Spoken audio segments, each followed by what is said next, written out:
Okay, so the mama duck got off the nest and we left just the mama hen on the nest. But 2 days ago she got off the nest, which they will do that just before they hatch. However, they will do it only if the weather gets really, really warm, and then they'll get up for a little while and then they'll come back just before they hatch.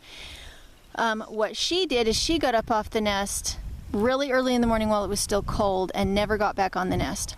Now, when a broody hen is setting, she will push eggs that are bad out of the nest. She'll push them away from the other eggs and push them as far away from the nest as possible.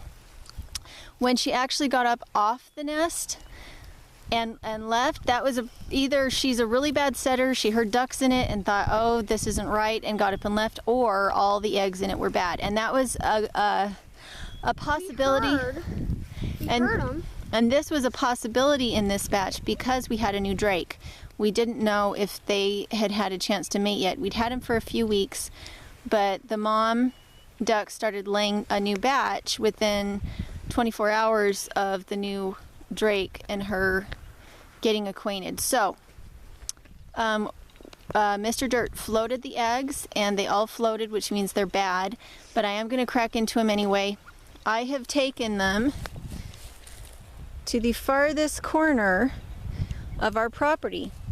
You don't ever want to have rotten eggs around your chicken coop or around any of your other livestock because it will attract predators. And skunks. Like and we skunks. already smelled a skunk fart. Can you hand me that stick, there. please? And we didn't even see a tail of a skunk. Right. Now, the reason I'm going to pop them is that I need to know definitively that none of them were fertile. And the reason I need to know that is because I need to know if the mom actually should have gotten off the nest or not. You always just need to check.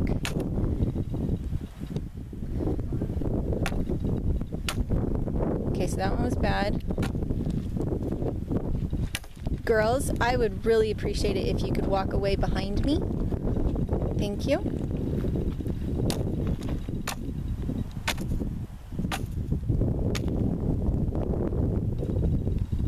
Back away, please. If she got up off of him 2 days ago, then it means that, and there were any live in here, it means that she did not do her good job. So I have 1, 2, 3, 4, 5 that were good. I can see a little bill. I don't know if you can see. There's a little duck bill and you see blood. Now, it smells pretty bad, and that's the one. I can only see one rotten egg, which means that that mama hen got off that nest just before these guys were supposed to hatch, which means she is not a good broody hen, so we will be butchering her. Because you can see there's only one rotten egg there. She likes to go broody, but she's never had a really big hatch. What she does is she'll start to set when she only has 2 or 3 eggs. And a lot of times what'll happen is then she'll stay on the nest too long after a chick has hatched, and the rest will be bad, but she will not get up and take the baby. So her maternal instincts are bad. If I give her a whole big batch of really strong chicks, like meat chickens, then she will take care of those just fine as long as it's a live brood and she's been setting. But this one she did a very bad job on because they were only about a week away from hatching. So she's for the stew pot.